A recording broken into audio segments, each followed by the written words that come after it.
세상에 여러분 제목 보세요. 마약 BJ란 것도 놀랍지만 거기에 8억을 뜯긴 사람이 누구냐고요? 하재근 평론가 김준수 씨 하면 그 뮤지컬로 유명한 그 배우 아니에요? 예, 바로 동방신기 출신의 가수이자 뮤지컬 배우인 김준수 씨가 어머나. 101차례에 걸쳐서 협박을 받았다는 사실이 알려진 거예요. 어머나. 이제 어떻게 된 거냐면 30대 여성 BJ가 있는데 그 여성이 김준수와의 대화 내용을 SNS에 폭로할 것이다. 이런 식으로 협박을 했는데 어머나. 그 협박이 2020년 9월 달부터 지난달까지 4년에 걸쳐서 101차례 이루어졌다고 합니다. 어머나. 그래서 돈을 뜯겼는데 네. 그 뜯긴 돈의 액수가 8억 4천만 원에 상당한다고 합니다. 어머나 어머나 세상에 여러분 어떤 사람에게 840만 원을 뜯겨도 기가 차고 지금 억장이 무너질 판인데 8,400도 아니고 8억 4천만 원을 뜯겼다는 거예요. 관련해서 경찰 얘기 들어보시고 이어가 보도록 하겠습니다. 협박을 해서 돈을 뜯었으니까 공갈이죠. 관계자 쪽에서 신고를 한 거예요. 세상에 남의 등쳐먹는 인간이 이 세상에 제일 악질적인 인간인데 아니 근데 허주현 변호사님 어떤 수법으로 진짜 8억 4천만 원이나 뜯어간 거예요 이 못된 인간은. 김준수 씨와의 개인적인 대화 내용을 녹음하고 이 내용 녹음을 빌미로 해서 이렇게 장기간 동안이나 무려 100회에 넘게 걸쳐서 8억 넘게 이렇게 갈취를 한 상황으로 보입니다. 세상에. 그런데 이렇게까지 많은 돈을 갈취할 수밖에 없었던 이 여성의 이유가 뭐였냐면요. 네. 이 여성이 마약에 중독된 상태였던 것 같습니다. 허허. 마약류를 투약하기 위해서 그 마약을 구매하기 위한 대금이 필요했고 그러기 위해서 김준수 씨를 협박해서 이렇게 돈을 뜯어낸 것으로 보이는데요. 이미 지금 이 여성이 마약류 관련 사건으로 재판을 받고 있는 중으로 알려지고 있거든요. 그런데 여기에 하나 더 혐의가 지금 추가가 된 거죠. 경찰이 지난 13일 이 네. 30대 여성 BJ에 대해서 특정 경제범죄 가중처벌법상 공갈 혐의로 구속영장을 신청했고 어허. 이 영장이 받아들여져서 이 여성 결국 구속 상태로 15일에 검찰에 송치가 됐는데요. 네. 이 액수 자체가 8억이 넘는 어마어마한 액수인 만큼 일반 형법이 아니라 특정 경제범죄에 대한 가중처벌법상 혐의가 적용이 된 것이고요. 장기간 이렇게 지속된 만큼 죄질이 상당히 불량하다고 평가될 가능성이 높아 보입니다. 자, 일단 김준수 씨란 이 유명 가수 출신이자 뮤지컬 배우인 김준수 씨에게 8억 4천만 원이라는 진짜 억소리 나는 금액을 공갈 협박으로 갈취한 것도 문제지만 근데 최재명 교수님 예. 시청자분들은 이 대목에서 그런 생각하실 수도 있어요. 물론 그 남의 등쳐먹는 그 인간은 나쁜 짓은 맞긴 맞는데 아니 그렇다면 김준수라는 사람은 왜 그걸 지금까지 당하고 있었을까? 혹시 무슨 진짜 약점 잡힌 거야? 왜 그랬을까?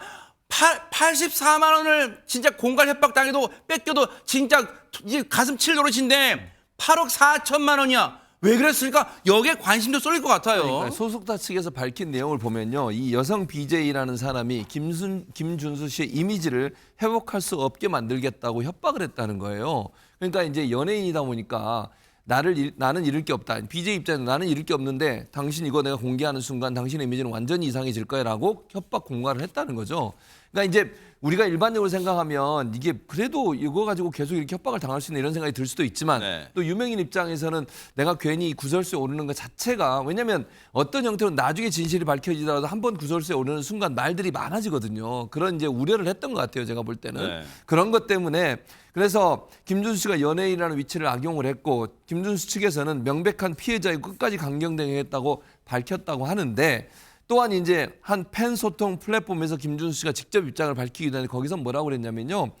예, 피해자에 대해 네일 아티스트라고 소개를 받았고 네. 5년 동안 괴롭혔다고 그래요. 네. 그리고 난 당당하다. 잘못한 게 없다고 김준수 측에서 말하고 있고 이런 것도 내 실수라 생각해서 비즈니스 외에 사람들을 안 만났는데 이 사람이 뭐라고 얘기를 했냐면 또 이거 협박을 한 사람이 6명 이상의 피해자가 더 있다는 걸 얘기했다는 거예요. 그걸 듣고 나서 더 이상은 참을 수가 없다라고 해서 밝히게 됐다 이렇게 얘기하고 있습니다. 그래서 이제 경찰의 신고를 결심하게 됐다. 그런 얘기를 이제 밝힌 거예요, 심경을. 근데 안진용 기자님, 물론 김준수 씨가 오해는 마세요. 시청자분들은 그렇기 때문에 더더욱 안타까운 마음에 아니 그렇게 당당하면 진작에 경찰에 신고를 하게 되면 될 걸 8억 4천만이나 왜 뜯겼을까 세상에 너무 안타깝다 그렇게 생각하실 수 있을 것 같아요. 이 시점에 대중이 가장 궁금한 건 왜 그랬을까입니다. 4년 동안 이 8억이 넘는 금액을 계속적으로 협박과 갈취, 공갈을 해왔는데 게다가 이 피의자가 마약류 관련 혐의까지 받고 있다는 거죠.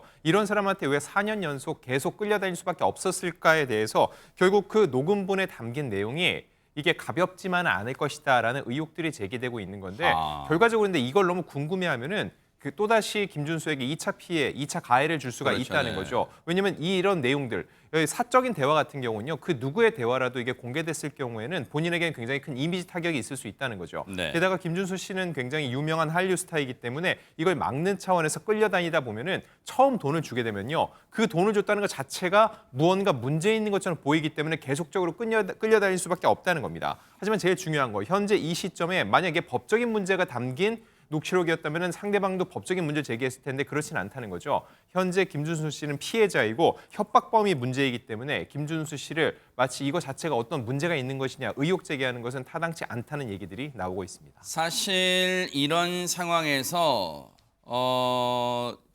이런 생각이 들어요. 김준수 씨는 뮤지컬 배우이고 지금도 작품 활동하고 있는 걸로 알고 있는데 현재 심경이 궁금하잖아요. 그래서 그 지금의 상황을 얘기한 뭐 혹시 지금의 상황일지 모르겠지만 어떻게 지내는가를 엿볼 수 있는 그 음성 좀 들어보시고 이어가 보도록 하겠습니다. 여러분들의 그런 함성 속에서 첫 공연을 잘 프리뷰지만 저에게 있어서는 이게 사실 첫 곡이죠. 여러분들 앞에서 처음 선보이는 오늘 첫 공연인데 너무나 즐겁게 여러분들 덕분에 웃음 속에서 환호 속에서 잘 끝마친 것 같습니다. 너무 감사드리고요. 저도 체력 관리, 몸 관리 잘해서 마지막까지 잘 한번 가볼 수 있도록 힘내보도록 하겠습니다. 이 영상 보면 이게 어제 이제 아마 어떤 이 공연의 프리뷰 아마 이제 사전에 본 영상 본 이 활동보다는 잠깐 보여주기식 아마 그런 영상 무대였나 봐요. 프리뷰 무대 마치고 가쁜 숨을 몰아쉬면서도 팬분들한테 인사를 하는데 저 모습이나 표정 또 말에서도 이 사건 어디서 심적 압박 느꼈다는 걸 엿볼 수는 없어요. 프로다운 의식을 좀 보였어요. 예, 프로긴 프로죠. 근데 저는 이번 사건 보면서 문화 심리학자인 김정훈 교수가 이런 말을 했어요. 가진 것이 명예든 돈이든 많은 사람이 지키고 가진 것이 많은 사람이 을이 되는 거예요. 갑이 아니라는 거예요. 그런 걸 이용하는 분이 너무 많은 거죠. 최근 제 생을 마감한 송재림 씨나 탤런트 그다음 이성균 씨나 사실은 정말 우리들이 연예인을 바라보는 시선이 때로는 딴따라라고 비하하기도 했다가 때로 너무 많은 돈을 번다고 해서 약간 무시도 했다가 스캔들이 일어나면 그쪽에 또 협박가 이런 것 때문에 본인의 명예와 뭘 지키기 위해서 피해자가 되거나 그런 게 많은데 저는 한두 번만 협박을 당해도 엄청나게 고통에 시달릴 텐데 네. 8억이 문제가 아니고요. 네. 101번이나 이런 고통을 당했는데 저렇게 버티고 그 이미지 유지를 했다는 거는 김순수 씨가 엄청난 내공이 있다고 생각이 들고요. 네. 이번 사건 좀 더 좀 진지하고 심각하게 파고 들어서 제발 본인의 사리사욕이나 마약이 좋은 데 썼다는 사람 한 명도 없잖아요. 네. 연예인이 아닌 누굴 괴롭히든 간에 제발 이런 나쁜 사람들이 근절되기를 바랍니다. 하재근 평론가님 말씀 듣고 보니까 그런 생각이 들어요. 지금 이 대목에서 가장 중요한 건 이른바 이 지금도 컴퓨터 자판으로 뭔가를 막 억측에 글을 올리는 그런 사람들 제발 그런 행동을 해서는 안 되는 게 뭐가 있겠지, 뭐가 있으니까 돈을 뺏겼겠지 이런 건 정말 해서는 안 될 것 같아요 지금. 네, 그러니까 지금 사람들이 김준수 씨하고 협박범 사이에 무슨 대화가 오고 갔느냐, 그 대화가 혹시 이러저러한 뭐 불법적인 내용이 있는 것은 아니냐 이렇게 뭐 억측들을 내놓고 있는데 아니 김준수 씨는 바로 그 대화 내용 때문에 협박을 받은 사람인데 그 사람이 협박받은 내용에 대해서 대중이 계속해서 그렇게 궁금해하고 추측을 한다는 것은 그게 바로 협박범한테 동조하는 거거든요. 피해자한테 2차 가해를 가하는 것이고 그러네요. 정말 그 안에 그 대화 안에 불법적인 내용이 있다면 경찰이 수사를 하겠죠. 이게 이 사건 자체가 경찰 수사에 들어간 사안이니까 네. 뭐 경찰이 어차피 수사할 사안 가지고 아무것도 나오지 않은 상태에서 억측을 한다는 것 자체가 말이 안 되는 건데 이게 또 협박범이 마약 관련됐다 이런 얘기가 나오니까 그 대화 내용 속에 마약 있는 거 아니냐 이런 억측이 나온다는 거예요. 아하. 아무 근거 없는 억측인데 네. 그래서 김준수 씨 속사 측에서 네. 2차로 입장문을 냈습니다. 아, 그래요? 거기 보면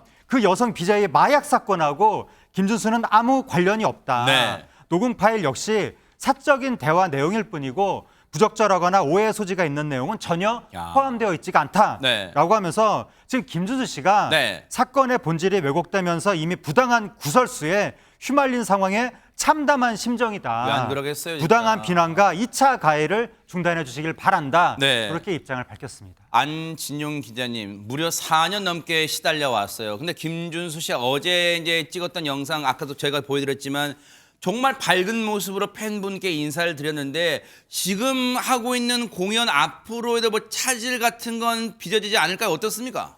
일단 김준수 씨가 올해 데뷔 20주년입니다. 그런데 이런 좀 불미스러운 일에 휩싸이게 됐는데 그럼에도 불구하고 조금 전에 보신 그 영상, 지금 나오는 저 네네. 영상은 이 공연의 프리뷰를 마친 다음에 밝은 모습으로 보여주고 있습니다. 오는 22일부터 본격적인 공연이 시작되는데 네. 이 뮤지컬 제목이 알라딘이죠. 김준수 씨는 알라딘, 즉 주인공 역을 맡았기 때문에 어머. 여기서 만약에 이런 일로 인해서 김준수 씨가 하차하게 된다면 같이 이 호흡을 맞췄던 다른 관계자들과 제작사 역시 큰 피해를 입을 그렇죠. 수밖에 없는 상황인 겁니다.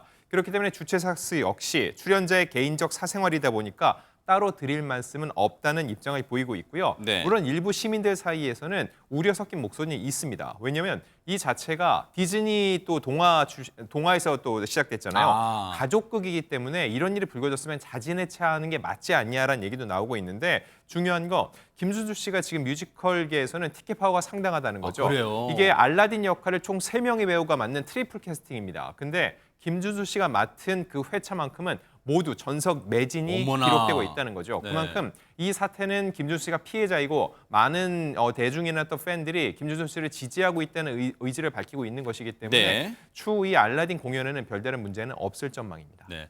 제발 그 못된 손으로 억측을 만들어내지 말고요. 이거 신고됐고 경찰 수사가 이루어지고 있으니까 차분하게 지켜보면 될 일 같습니다.